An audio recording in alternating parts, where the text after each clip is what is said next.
মাঠে দৈনিক টাকা দেওয়া হইতো, এরা মাঠের উপর ছিল, দৈনিক টাকা দেওয়া হতো। এর আগে একবার রমজানে ভাঙছে টাকার কারণে, সেই টাকা দিন এই বিদায় আমার দোকানটা রমজানে ভাঙতে তছনছ করছে। এবারও টাকা দিতেছি, তাই এবার আমার দোকানটা কেন ভাঙ্গা হইলো, এবার কেন ভাঙ্গা হইলো, এটার দায়বার আমার শিকদারের দিতে হইবে। আমার দোকান হইতে আমার সম্পূর্ণ খরচ দিতে হইবে শিকদারের। যদি শিকদারের না যায়, আমি শিকদারের ঘরে নাই, শিকদারের অফিস আগুন লাগাই দেবো। ও বলে মসজিদের সভাপতি, ও বলে মালিক সমিতির সভাপতি, কিসের সভাপতি আমার জানাইতে হবে। রাজনৈতিক পরিচয়টা আমরা এখনো ও রাজনীতির কোনো পরিচয় দেয় না, ও এখনো রাজনীতির কোনো পরিচয় দেয় নাই।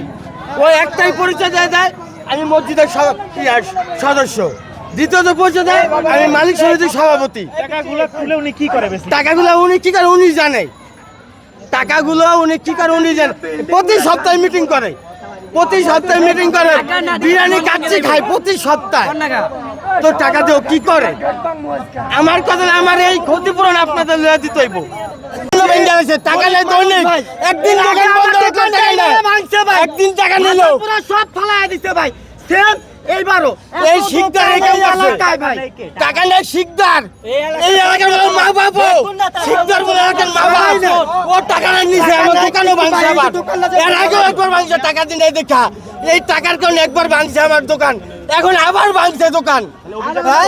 দিনে দোকান ভাঙছে, এখন ভাঙছে যে অভিযানের কারণে। শিকদার জানে না ও টাকা খায় না, ও দৈনিক টাকা খায়, শিকদার টাকা জিজ্ঞাসা করে এই দিকে যায়। আমি তো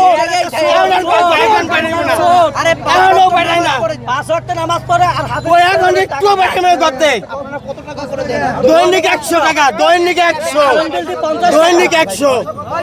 এরা এখান থেকে চান্দা বাড়ি